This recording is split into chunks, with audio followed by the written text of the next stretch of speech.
Welcome everyone to today's ECPS seminar series. Today's topic is on the theme of right-wing populism in the news media.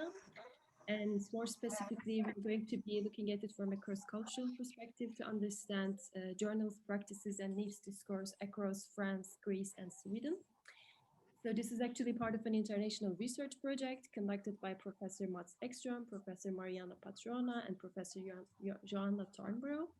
Today we are welcoming Marianna and Joanna. So I'd like to briefly introduce our speakers first. Marianna is an associate professor in English at the Hellenic Army Academy in Greece. She holds a PhD in sociolinguistics from King's College London, and she has published extensively in various discourse and communication journals and edited volumes. She has also recently edited the collective volume Crisis and Media, Narratives of Crisis Across Cultural Settings and Media Genres. Joanna is Emeritus Professor of English Language and Linguistics at the University of Western Brittany in France. She's a founder member of the Ross Priori International Seminar Group on Broadcast Talk, which has been at the forefront of leading research in media discourse since 1992. Her recent publications include Discourse of Public Participation Broadcasting, From Talk Show to Twitter, Discours de réseaux sociaux, Enjeux publics, politique et médiatique, co-authored chapters in the Mediated Politics of Europe, Comparative Study of Discourse, and le partage de récits de l'expérience partagée sur Twitter, the MeToo, un moment, #MeToo. So we are going to be recording this seminar series today as we hope to reach out to people who are interested in these academic debates around these pressing issues, and we hope to continue the conversation beyond the presentation here. So I think we can move on to our speakers now. Marianna will be presenting her work first for about 20 minutes, and then we will be hearing Joanna's talk for another 20 minutes.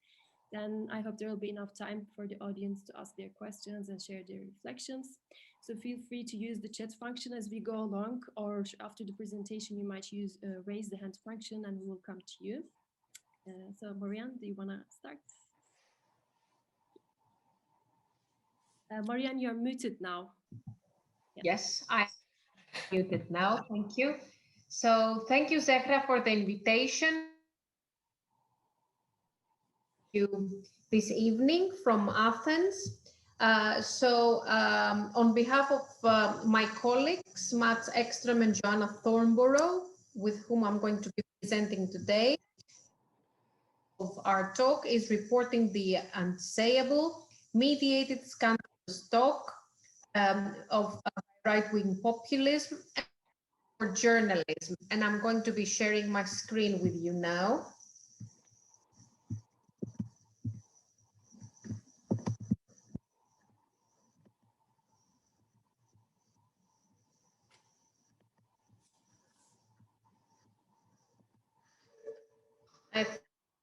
You should be able to see the full screen.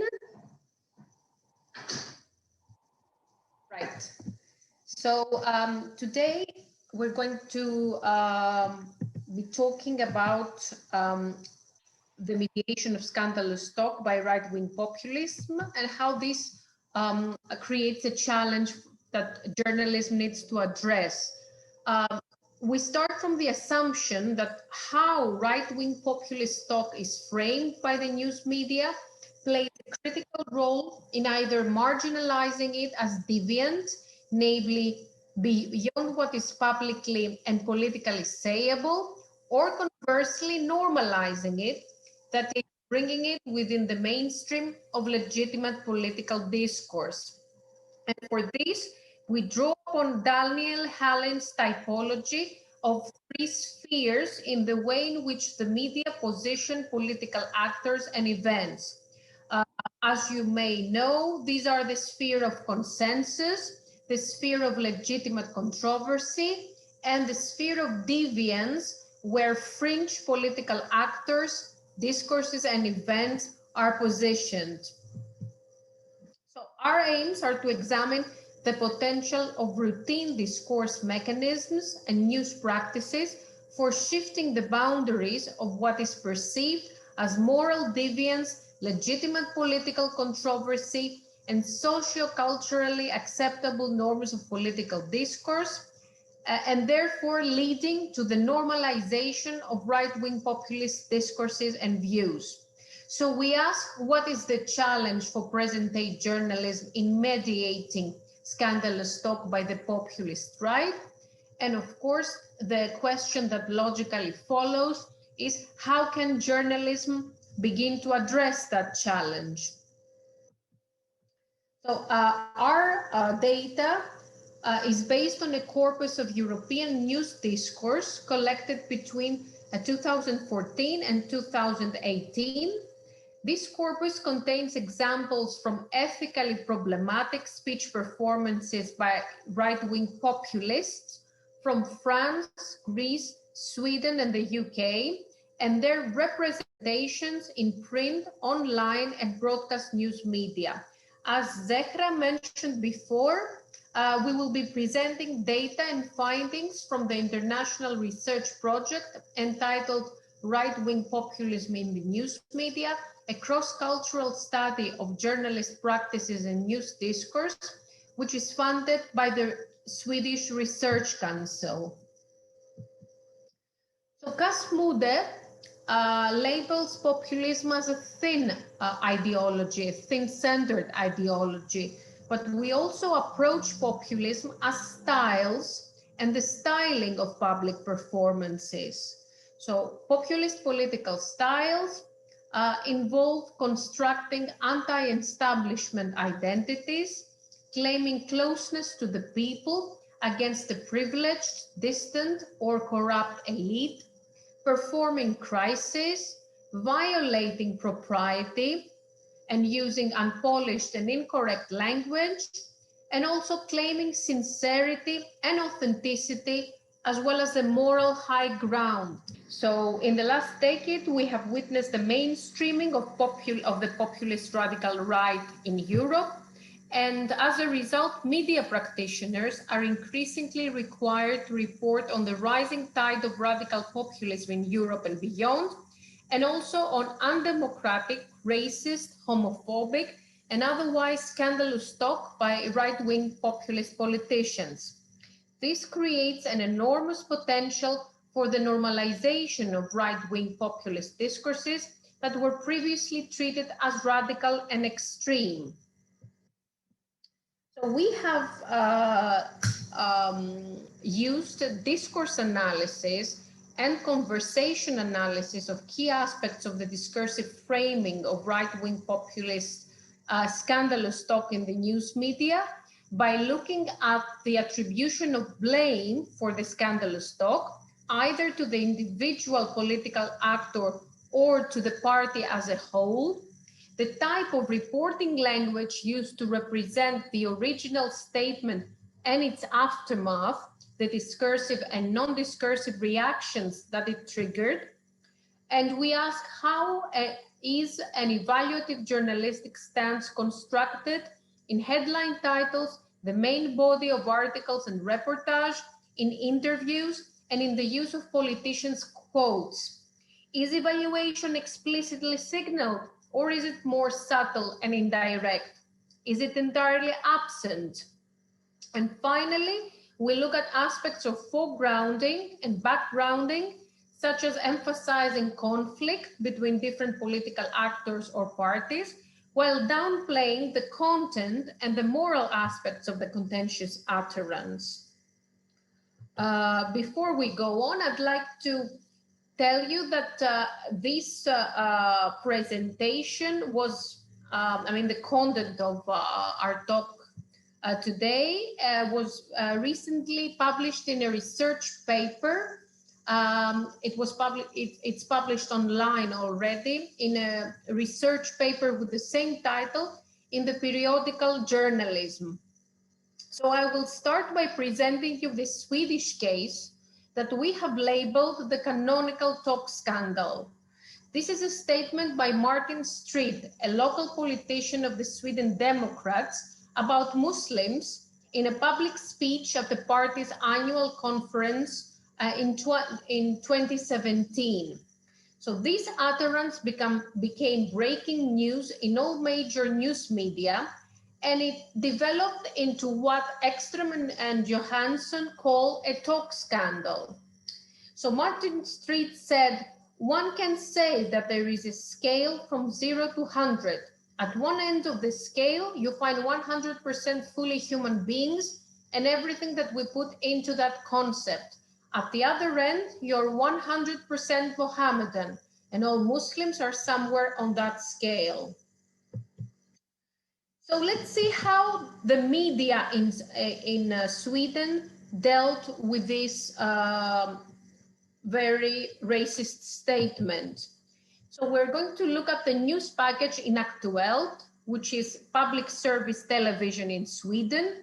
The presenter starts by saying that the closure of the Sweden Democrats Party conference came to be about a controversial statement by one of the delegates yesterday, a statement that aroused strong reactions. These reactions are articulated in an edited report containing interviews with two leading representatives of the Sweden Democrats. In the interview sound bites, the party leaders condemned the utterance as racist and completely unacceptable and declared that the perpetrator of the talk scandal must resign. In the studio, the presenter formally renounces the statement by referring to the Broadcasting Act, which states that programs must follow basic democratic ideas and the principle of equal value for all people. What follows is a live commentary in the studio by the in-house political reporter who takes an explicitly evaluative stance, comparing the content of the statement with references to Nazism. So the reporter says it's a remarkable statement, a shocking statement, and a racist statement. And it's an argumentation that reminds of the 1930s and the Nazi attempt to dehumanize the Jews. Even more remarkable it becomes because it is delivered from the rostrum at the party conference of the Sweden Democrats, the party's supreme decision-making body, where the party's policy will be decided. There, from the rostrum, these immensely controversial messages are proclaimed. So we see how the in-house commentary allows for an evaluative journalistic voice through the three-part statement at the beginning. It's a remarkable statement, a shocking statement, and a racist statement. And this is augmented with intensifiers, like even more remarkable it becomes, and immensely controversial. So in this case, mainstream news journalism frames the event as a clear moral transgression. We also have quotes from politicians from other parties describing the statement as racist, shocking, and sickening. So the selection of condemnatory quotes from different political actors in headlines, news texts, reportage, and in political commentaries by journalists does the work of journalistic evaluation. As a result, a possible understanding of the utterance as a blunder, as a gaffe by a local non-representative politician not meant to be racist and not representing his actual opinions is backgrounded in the news. Instead, the news foregrounded the unequivocal blaming of an individual politician while backgrounding the broader values within the party. Paradoxically, this type of media coverage served as an opportunity for the party, the Sweden Democrats, to demonstrate a zero-tolerance policy for undemocratic views. And this is because party leaders were the main actors interviewed and quoted, and the transgressor was removed from the party the next day. So we can see how the complex dynamics of the political scandal are at work in this case. The uniform public condemnation and publicly performed ousting from the party all contribute to the discursive inclusion of the party in a political culture of democratic and legitimate debate. And I will move on now to the Greek case, which is an example of homophobic parliamentary discourse. In May 2018, new legislation was passed in the Greek parliament, allowing same-sex partners in civil partnerships to become foster parents. As expected, Article 8 on foster parenting by same-sex couples sparked controversy, both within the ruling Syriza party at the time and between Syriza and opposition parties. Most notably, the bill also divided left-wing Syriza and its right-wing coalition partner, Independent Greeks, or ANEL. So Kostas Katsikis, an MP of the ANEL party and a member of the joint government at the time, voiced an openly homophobic discourse. His parliamentary statement provoked widespread public outcry. It triggered a stock scandal again, and the MP was called to account on both radio and television. Let's see what his statement said. The homosexuality supporters say that love has no limits. Of course it has no limits. Yet the issue is where it is directed at. Love of money leads to greed. It is a sin. The love of a father for his daughter, which is different from fatherly love, is a crime. Love of pedophilia is a crime. Why should homosexuality be any different?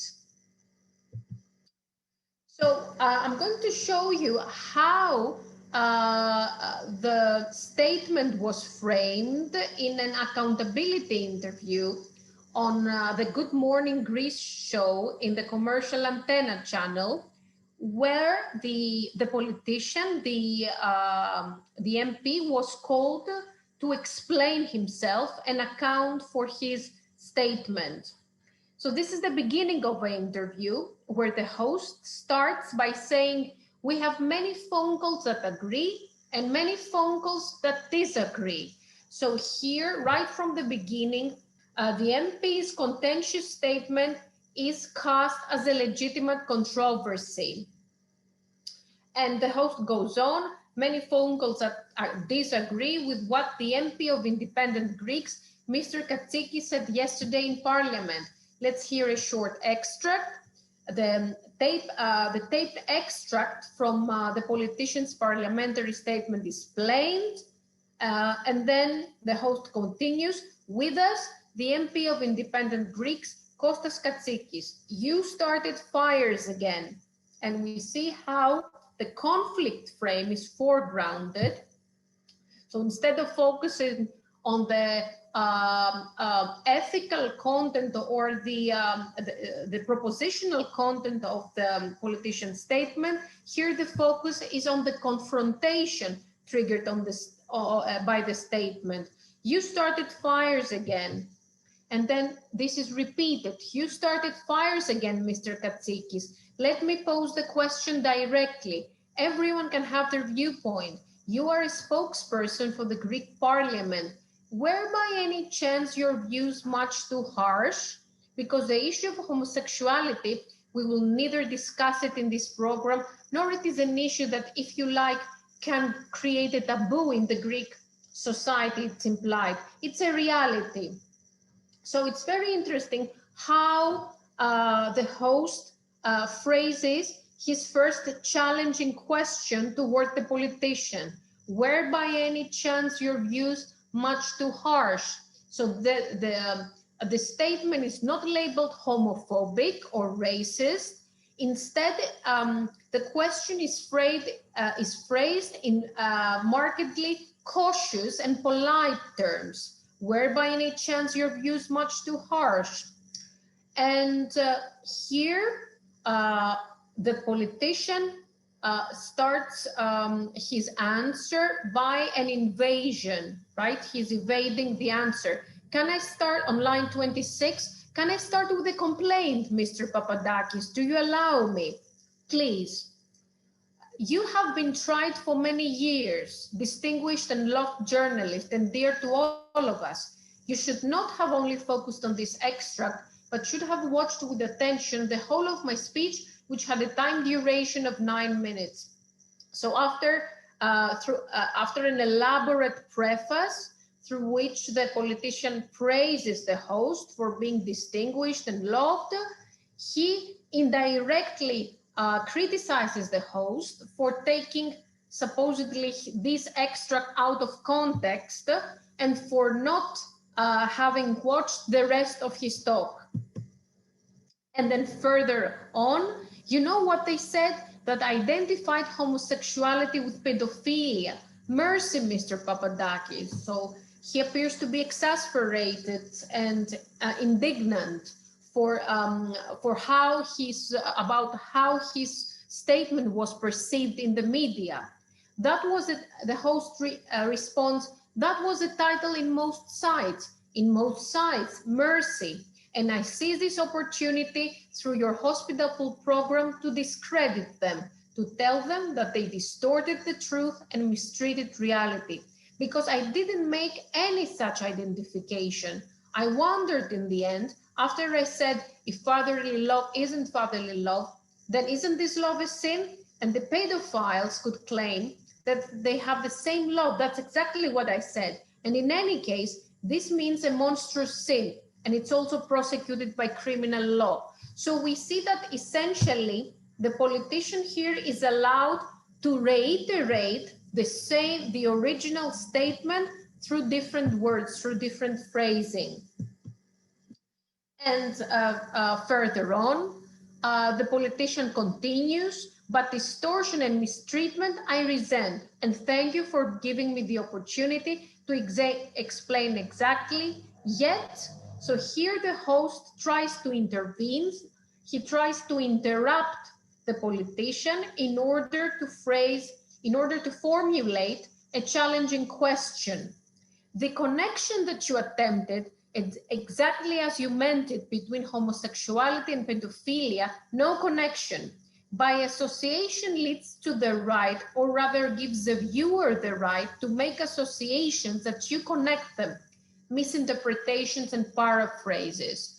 So we see how the politician directly rejects all accusations, and again, the host tries to phrase an adversarial question, a challenging question, in a very cautious and polite manner. So the connection that you attempted by association gives the viewer the right, and here the politician invokes the viewer, who might be led to infer that the politicians have made an association between homosexuality and pedophilia.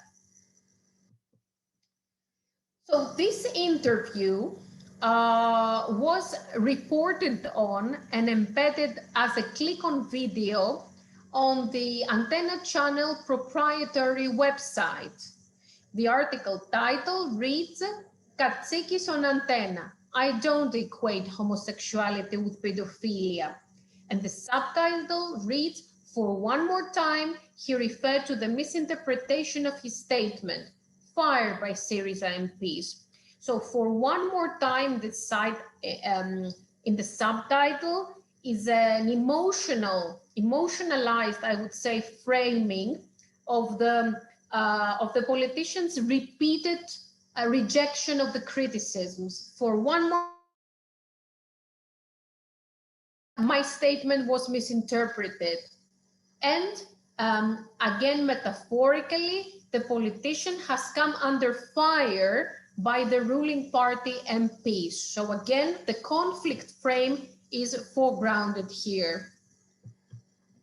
In the main body of the article, we have the independent Greeks MP said on the Antenna morning show of Yorgos Papadakis that he respects every person's choice in the field of sexual determination. So we have a reportorial, neutral mode of narration of the talk scandal and its aftermath. Note the reporting verb used, he said that, which conveys journalistic balance and impartiality.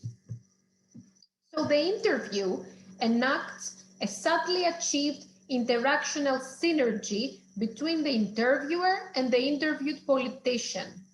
coupled with the online article on the channel's website, this type of reporting enacts and reaffirms what Strömbach and Esser call a mutually beneficial symbiosis between powerful political and media actors. And now I will now give the floor to my colleague, Joanna Thornborrow, who is going to present the French case study of scandalous talk and its media framing. On to you, Joanna.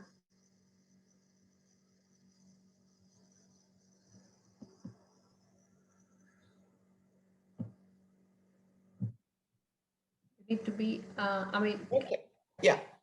Can you hear me now? Yes. Okay, so thank you very much, Marianna, for handing over. I'm going to talk about the French data that forms part of the same article that Marianna just mentioned, which has just been published in Journalism. The particular case that I'm going to present to you here is what we've called scandalous talk as intentional inadvertent provocation, which might seem like a contradiction, but you'll see what I mean as we go through. This is a kind of scandalous talk which was produced backstage, but it was very much produced and designed to be overheard by a journalist. So at a cocktail party that was being held before he was about to give a speech to the press, a press conference in Marseille in May 2014. So this is the parliamentary elections of that year. Jean-Marie Le Pen, who is the ex-Front National leader and father of the current leader, Marine Le Pen, was overheard by journalists discussing the problem of the population explosion in Africa with another member of the FN.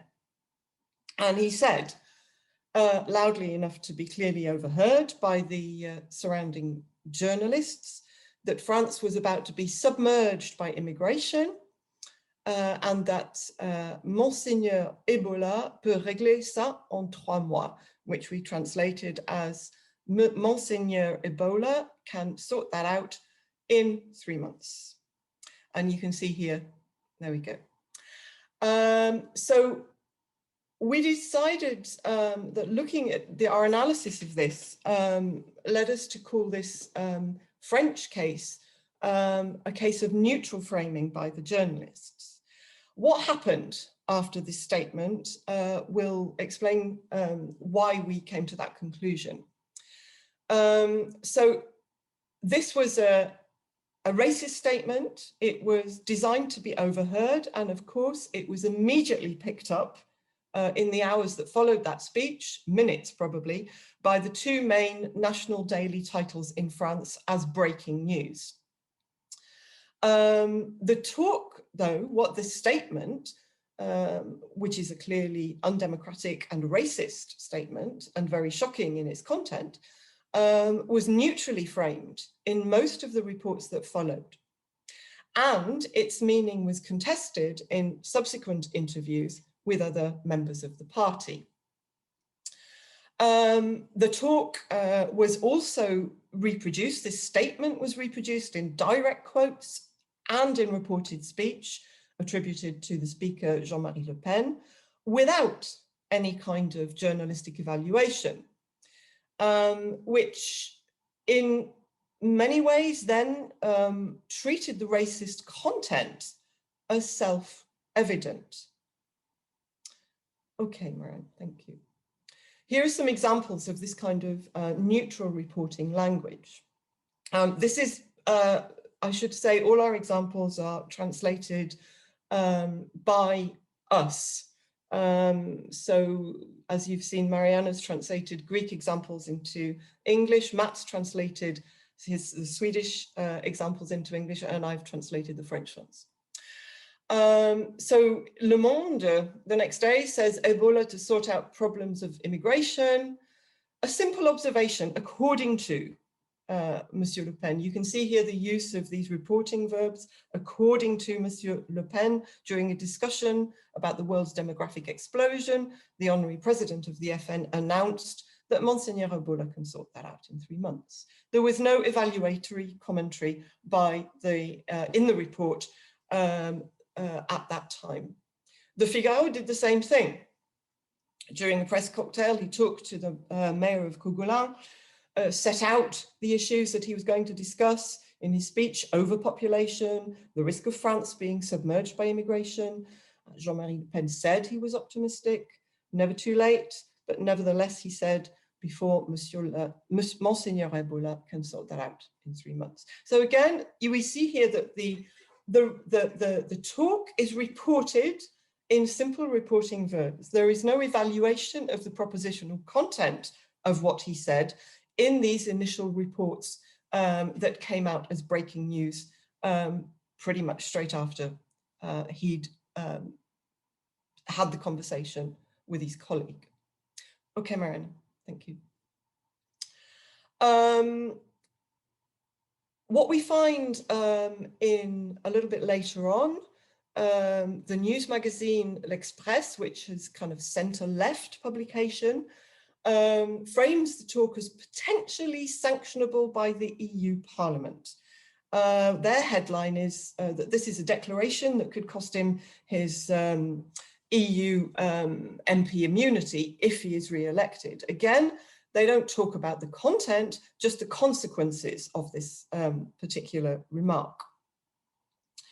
The Express goes on to say that if an organization decided to lodge a complaint against Jean-Marie Le Pen, the European Parliament could remove his parliamentary immunity.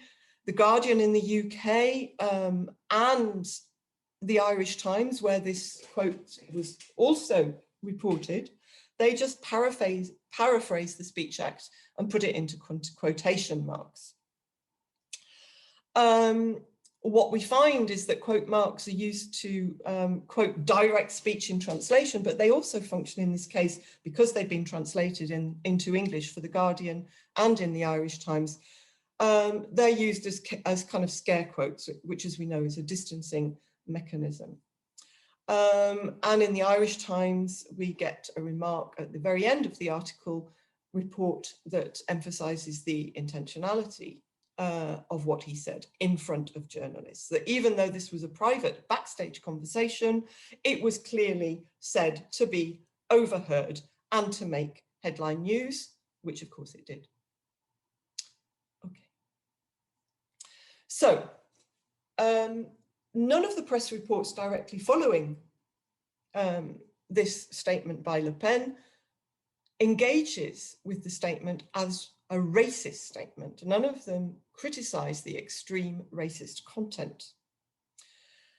And we find that the same kind of neutral stance is adopted the next day by an interviewer for France 2, Nathalie Saint-Cric, who is interviewing the leader, Marine Le Pen, of the Front National on public service television in France that evening. What she does is to treat its newsworthiness not as racist or scandalous, but as indicating divisions that exist within the Front National. The kind of underlying discourse around this then is that the old school hardline supporters of Jean-Marie Le Pen, the father, are embarrassing for the newer and supposedly detoxified party, the New Frontiste, whose political goal at the time was focused on Marine Le Pen winning the presidential election in 2017. And as you probably know, Marine Le Pen did, in fact, get to the second round, facing Emmanuel Macron in those elections in 2017. Okay. Can we play the extract? Marianna.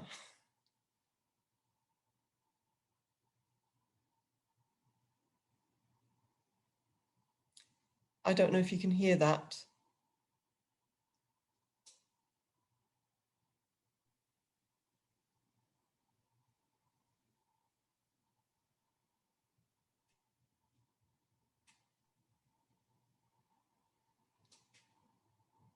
I don't think it's possible to hear.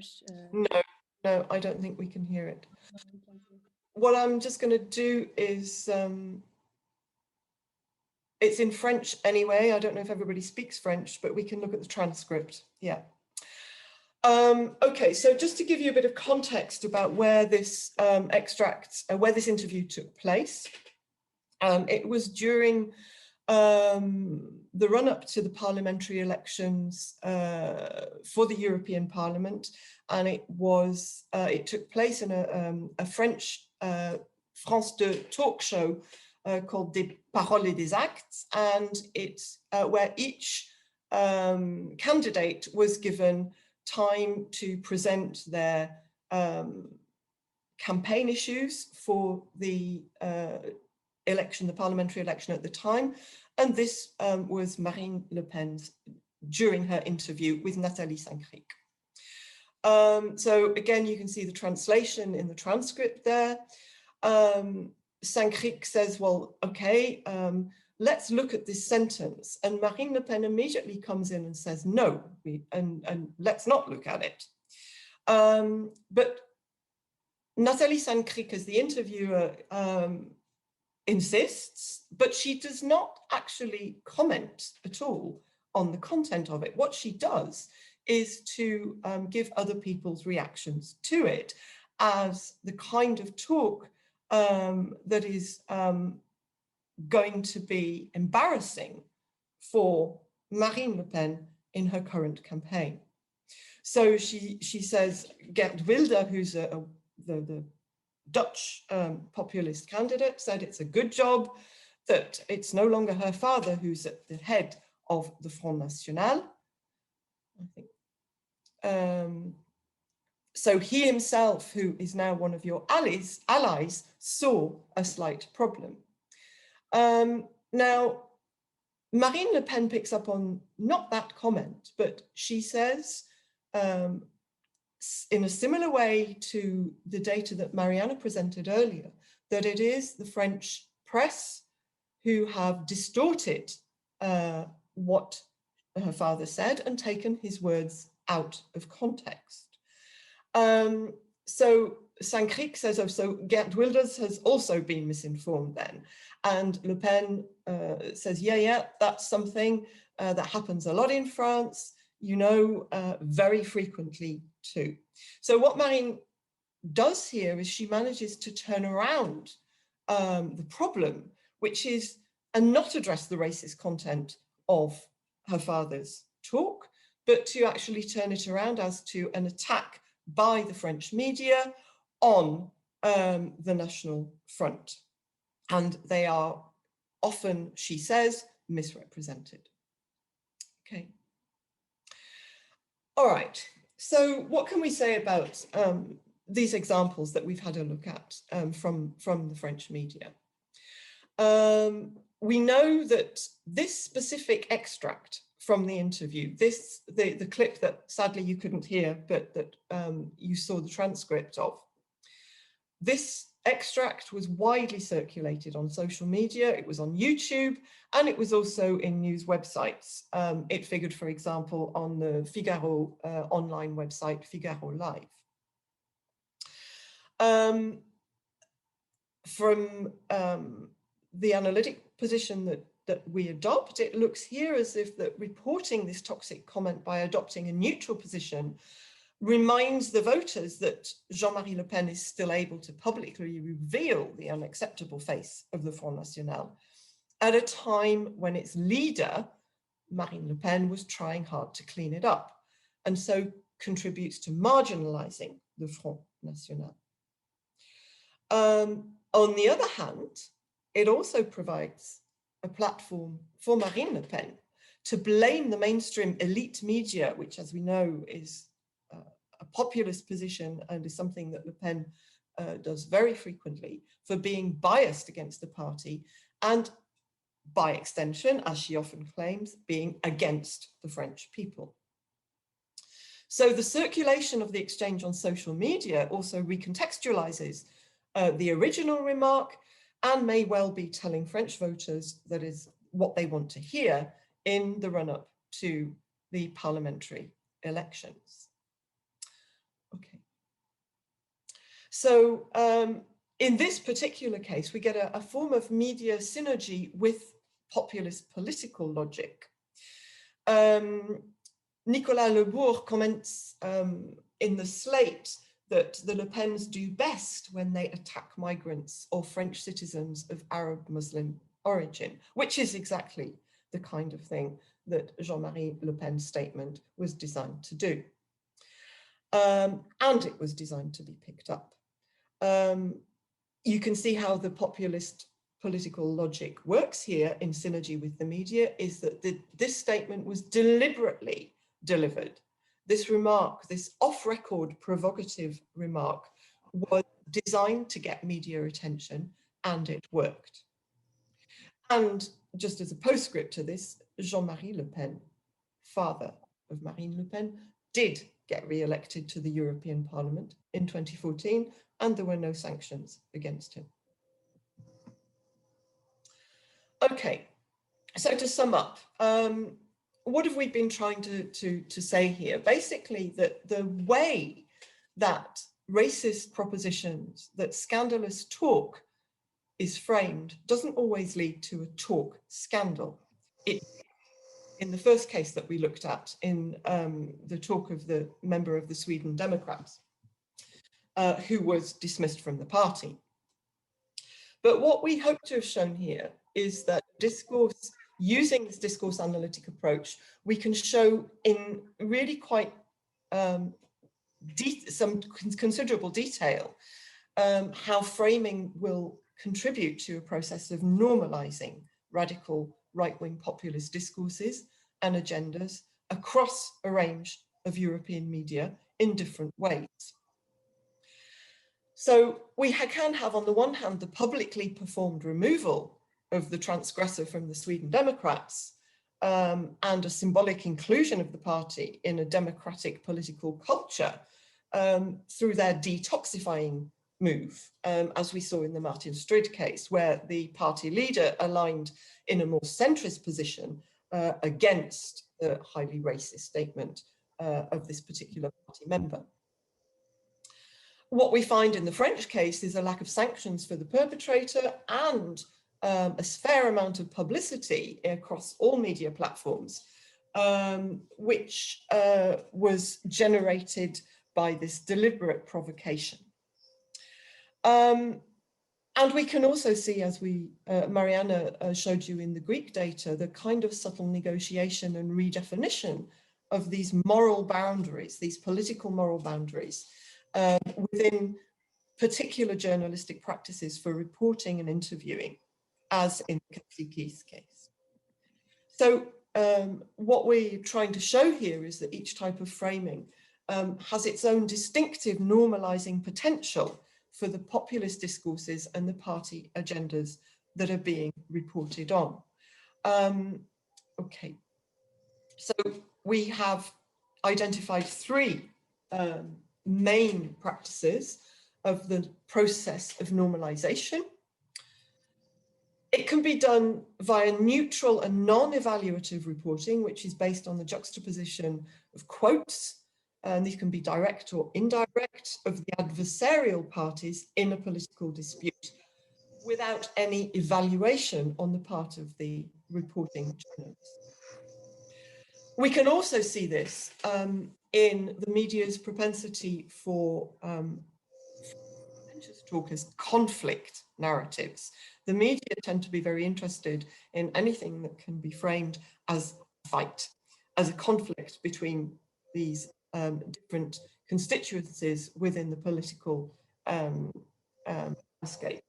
And in doing so, the ethics of hearably undemocratic or racist discourse are sometimes ignored with a focus on the conflict.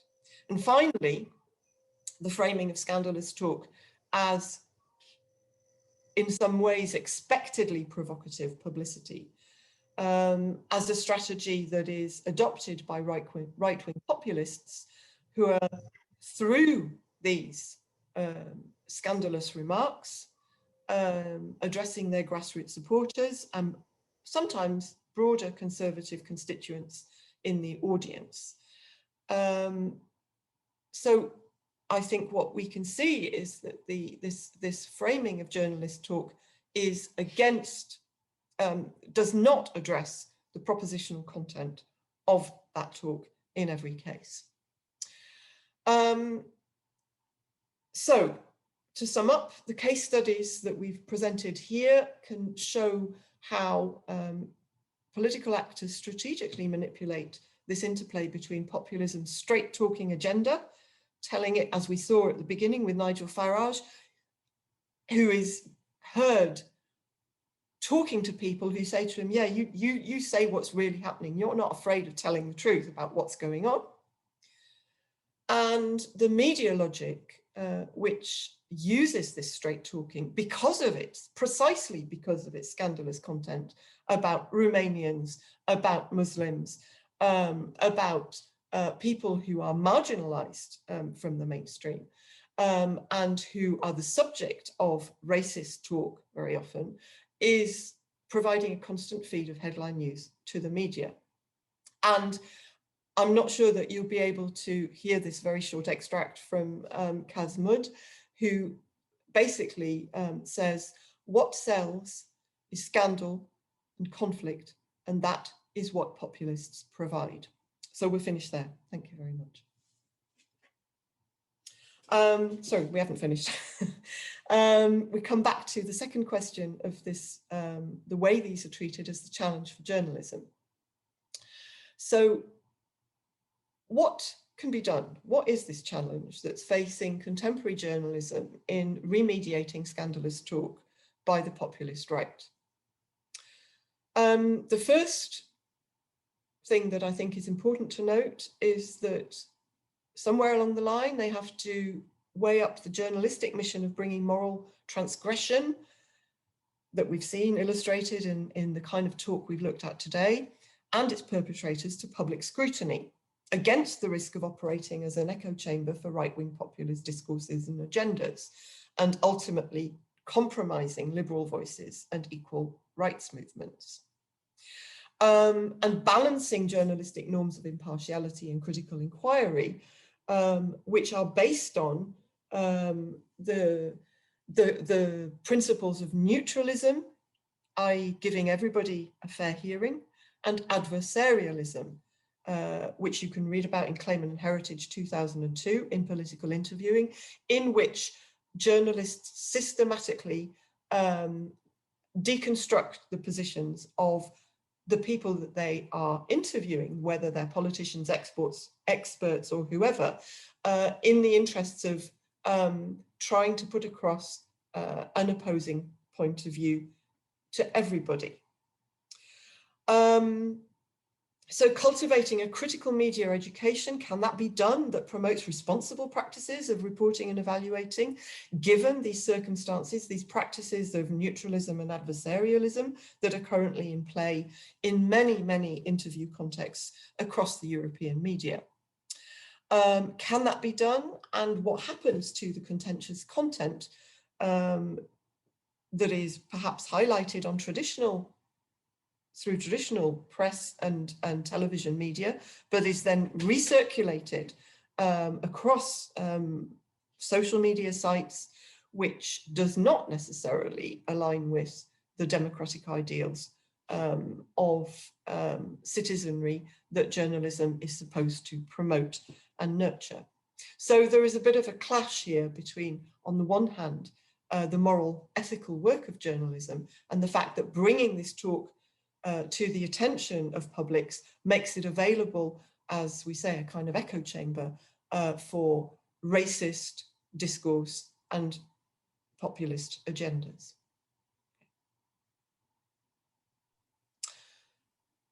Thank you.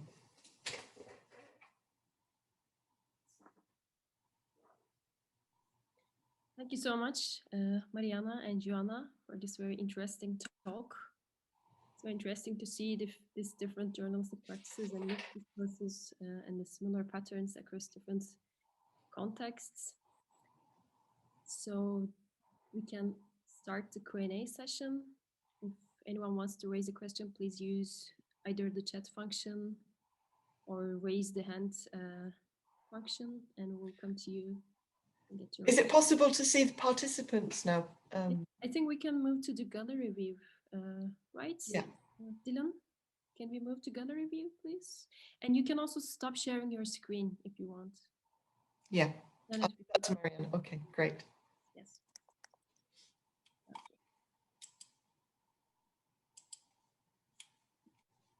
That's great. Okay. Do we already have some questions in the audience, or perhaps I can already start the discussion as well, just with a reflection of my own as you were talking. In your research, I was also wondering if you have done some research on talking to journalists about the strategies that they themselves employ when, covering these discourses.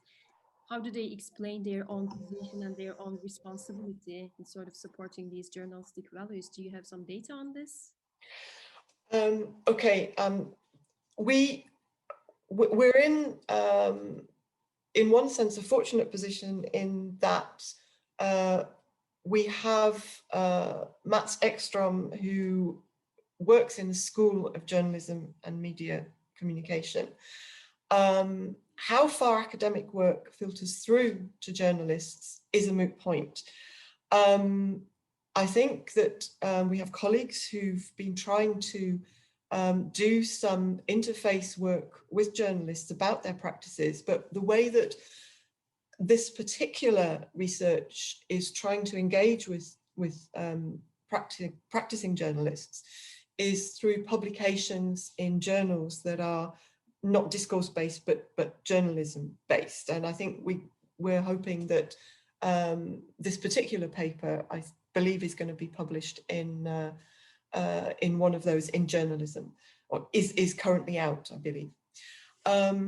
It's quite difficult sometimes to get a conversation going between practitioners and academic researchers, but it would be a very good idea if we could do more of this. And as say, somebody like Mats, who is in a very good position to do so, given where he's working.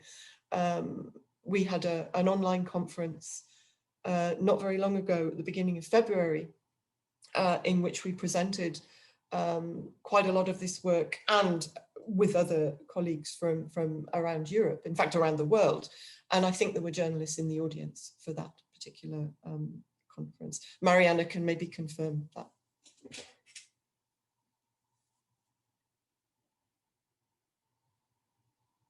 You are muted, Marianna. Yes. So yes, I think it's a question of where we put our analytic focus, and I mean, our task is to scrutinize the discourses. So we work more by looking in detail into the discourses, doing discourse and conversation analysis, and making our findings available for the academic community, including journalists,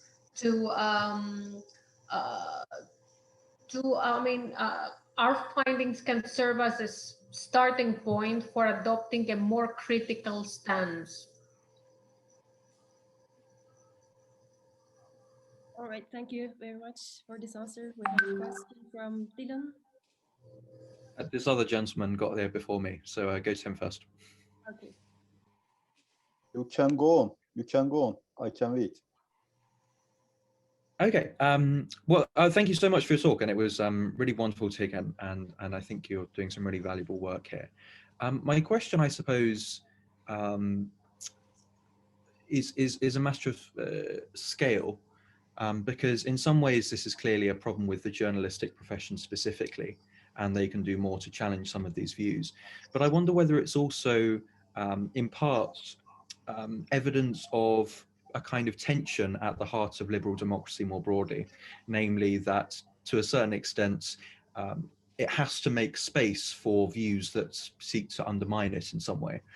And so I wonder where you see the blame lying on that continuum, and if it's more towards liberal democracy than perhaps you had time to focus on in your talk, how might the conclusions that you draw and the kinds of plans for action that you draw be extrapolated to deal with that more broadly?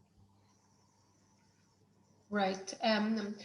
I think that's a very good point you're making, that liberal democracy has had to make space for discourses that seek to undermine it. And this is very clearly seen in the data that we're analyzing. So yes, it does provide, our research does provide evidence of tensions, ambiguities, even contradictions at the heart of liberal democracy through different discourses that push and pull towards different directions.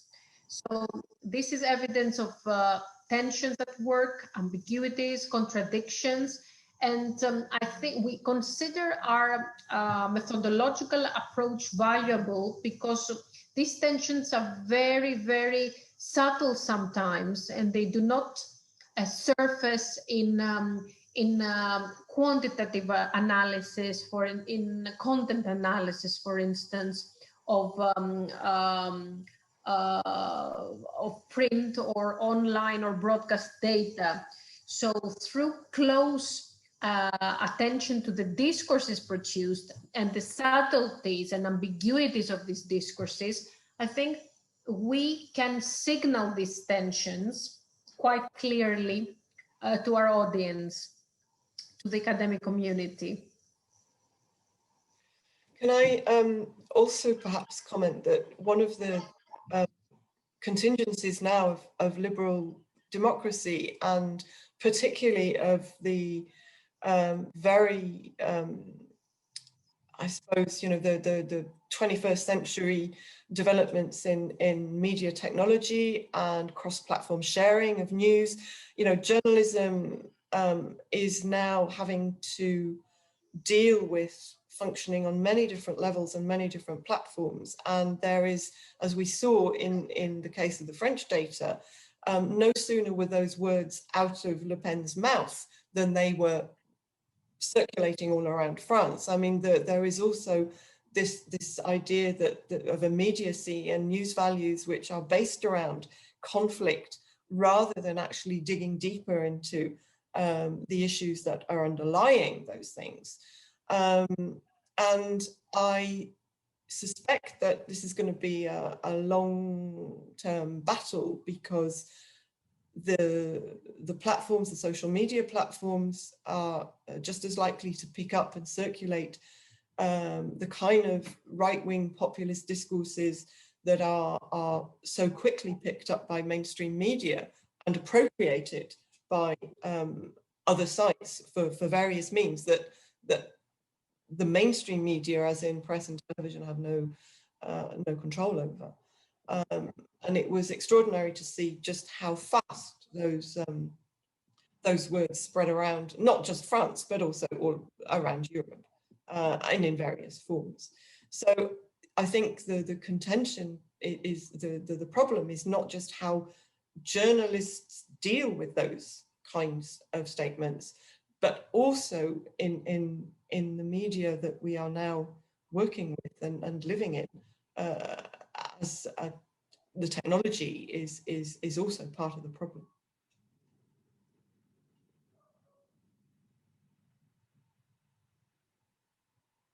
Thank you. Mr. Kenesh, please.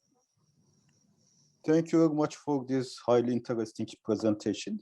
Actually, my question is a bit more general. We know that many scholars who are researching on populism prefer to define extremist right-wing parties as populist radical right parties, or PRR parties. Mm-hmm. But in your article, you have preferred to name these kind of political parties or actors as right-wing populist parties or actors, or RWP parties or actors. Could you please explain the difference between these two different namings or defining?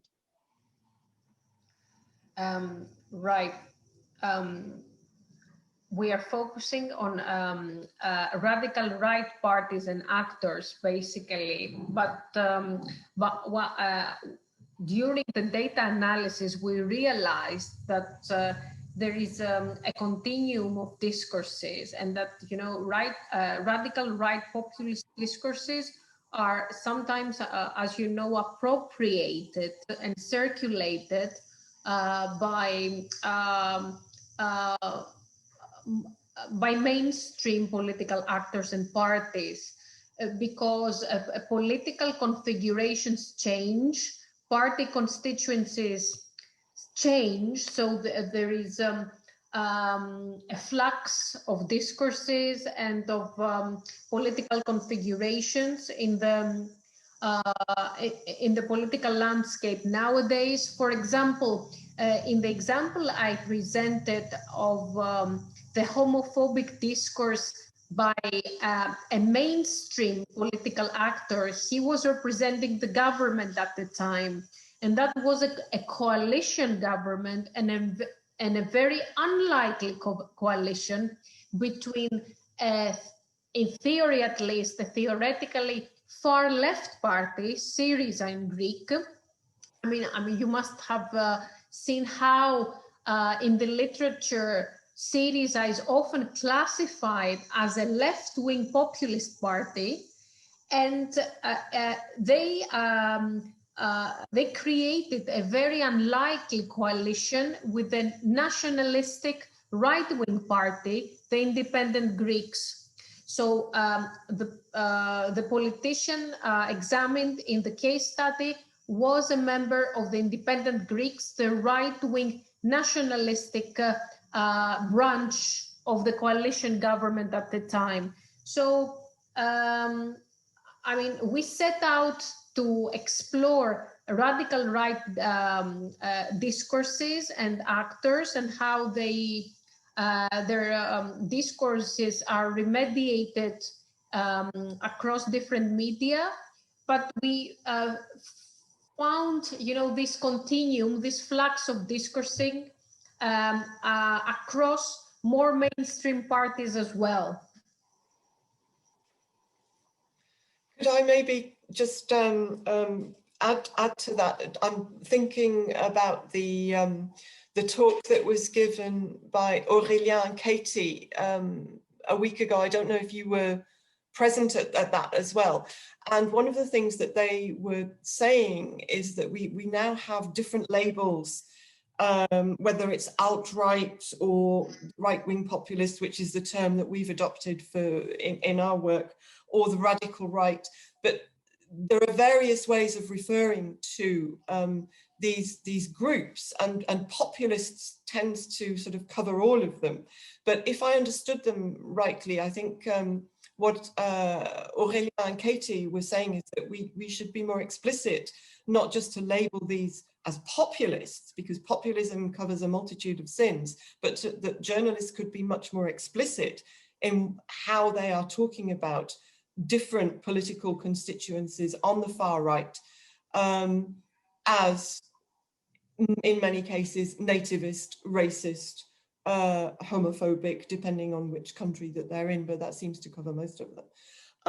I also think that it's very important that we differentiate, if we need to, what is an outright, what is right-wing populism, and what are we talking about the same thing? It's a good question. I mean, I think there are subtle differences between different countries, different nations, as to the kind of populist style and the kind of populist discourses that are being adopted. And there are arguments that are going on about this as we speak, surely, that what is this phenomenon? Is it all the same thing, or are there particular differences in different contexts?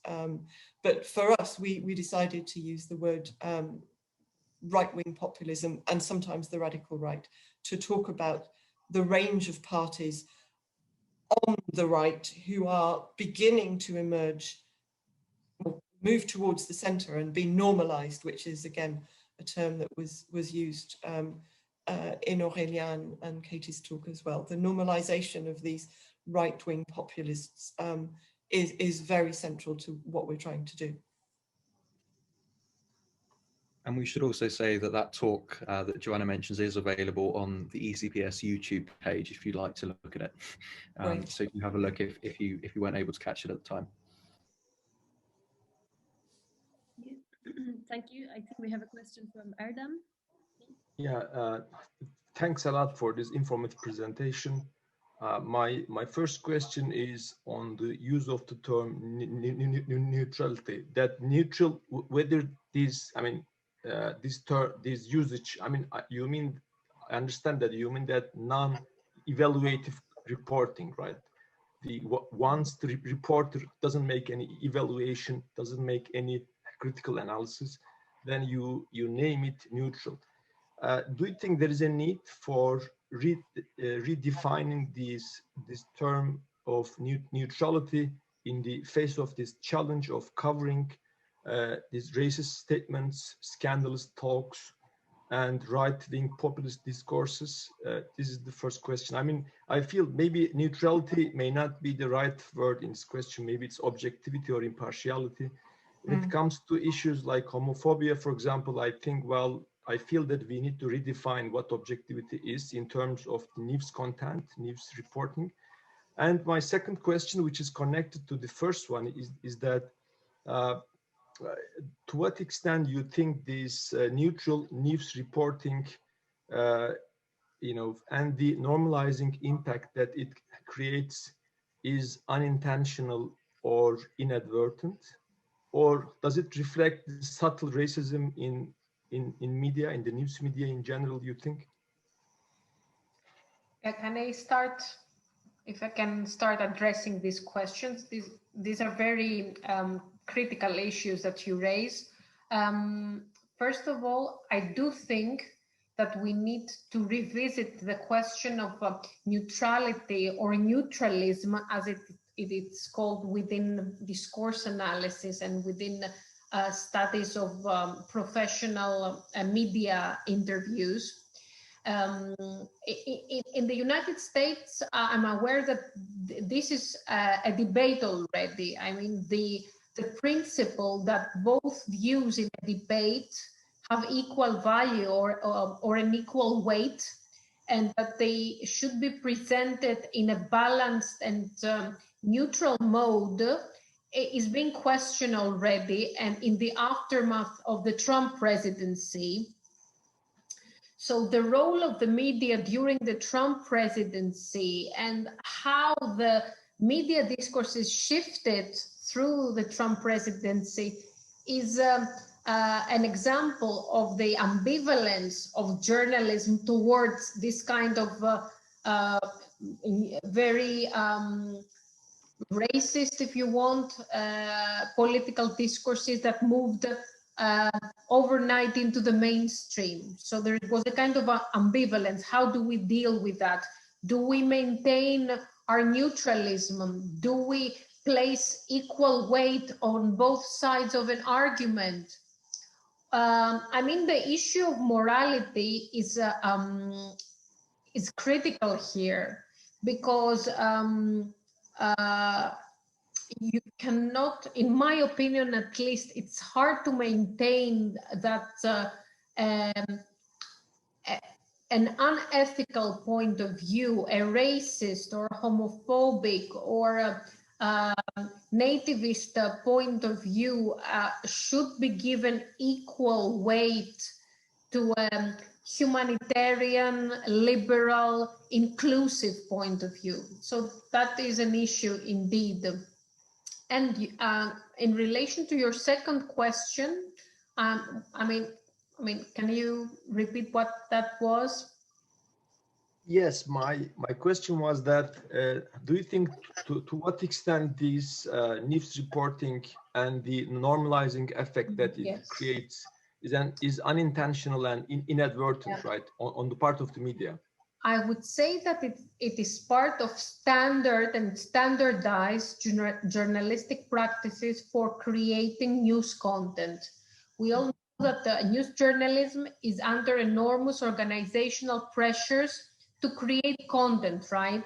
And to create content that is attractive for news audiences. So, I mean, we could maintain that at least part of these practices are inadvertent, or at least the journalists involved have not thought of the consequences or the impact of their reporting practices. So I think it's a time to revisit standard discourse practices for reporting the news, right? Or reporting on radical right discourses. Again, the question of ethics is central here, I think. Joanna, I don't know if you want to add something. Just briefly about the kind of the concept of neutralism, which is something that has come out of the analysis of broadcast talk. So it's very much to do with the interactions between journalists, interviewers, and politicians, public figures.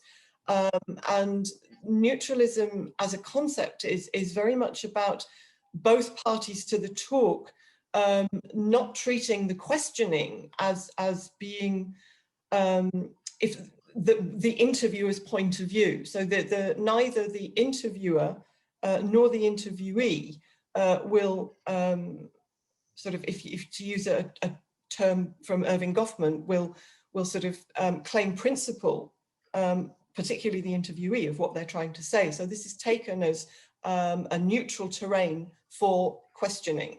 And any opinion that's expressed is not attributed to the journalist. That's the kind of the name of the game, if you like, because journalists are supposed to operate on neutral territory and not express their own opinions. That, of course, is very different in the press. So when you're talking about public service television in most European nations, this concept of neutralism holds good. Where we see it coming apart at the seams is in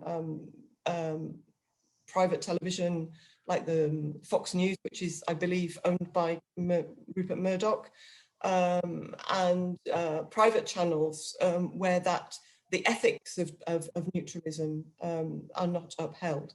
And of course, as we all know, particularly in the British context and the Brexit referendum and the news surrounding that, there was very little that was neutral about that at all. So I'm not sure if that answers your question, but I think that journalistic practices are to some extent inadvertent, but they are very much designed around conflict. I mean, a lot of the Brexit reporting, even on the BBC, was basically not critical in any way. It was just a Punch and Judy show of presenting different political actors on each side with the views of those on the other. And there was no real informative questioning of the different political actors involved, certainly in what I was hearing at the time.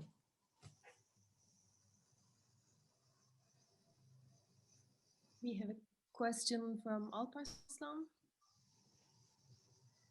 Yes. Thank you, Marianna and Joanna, for this really incredible presentation. I just want to ask that, as far as I see from the presentation, most of the quotes are from the news headlines, apart from the broadcasts, transcriptions. And in my opinion, I just see that the news headlines or the news articles just gives the remarks that a politician or a person and says, and all those quotes are really news all over the world. And if a journalist just puts it as a headline, yes, sometimes journalists just put forth their intention, just putting it into the newspaper or ignoring it maybe. But these remarks are news, are very, quite hard news in all over the world. So I'm just wondering if you come across any commentaries or columns that praising these kinds of remarks, these homophobic or, criticizing Muslims or racist remarks that are praising the columns and the commentaries, praising these kind of remarks in your research. Yeah, thanks for the question. When analyzing the Greek data, I have come across columns and articles that, again, in a very indirect way, and through the choice of words, through the choice of reporting words and reporting vocabulary, they align with these remarks, right? So, I mean, while maintaining a formally neutral stance, and again, I'm taking this terminology from the broadcast interview field of research, the journalists have an array of means of linguistic devices that they can draw upon to convey their stance, to convey their alignment or disalignment with the expressed views. In the print press, the choice of reporting verbs is crucial, right, for indirectly signaling alignment or disalignment with the stance or the quote presented as news. Yes, I have seen articles that align with and indirectly adopt and legitimize these discourses. In the UK data, there's an extract that we've looked at that we didn't talk about today, but a piece by Boris Johnson, who is renowned for also doing the same kind of thing as Le Pen and being provocative and deliberately so in order to get media attention. And the way that this, the particular that we looked at is when he was Prime Minister of the UK, but I think he was leader of the Conservative Party. It was before he was elected, or possibly Foreign Secretary. I could be wrong. I can't remember exactly. But one of the things that he said in a piece that he was writing in the Daily Telegraph, and which was widely quoted, picked up on and commented on in all kinds of different contexts, was his attack on Muslim women wearing veils. And he compared them to looking like letterboxes or being dressed like bank robbers. And of course it was provocative and it got picked up and reported on. And the way the tabloid press did this, and I'm talking about the UK tabloid press here, was very much to give comments from other politicians from across the political spectrum.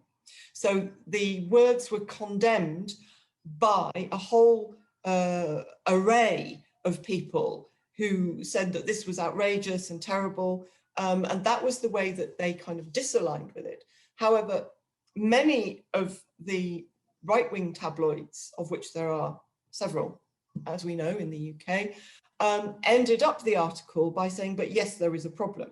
So they weren't exactly praising what Johnson had said, but they were in some way legitimizing it as, well, you've got to understand it's just Boris being Boris, but, you know, at the end of the day, we've got a problem and something's got to be done about it. So there's always a mixture of these discourses. The way that it's reported, how the complaints are framed is one thing, but the particular angle of a particular newspaper often will be available or transparent in some way at some point, however they do it. Because often these kinds of things are not just reported on as X happened and X said Y, but will be picked up in editorial and other op-ed press commentary.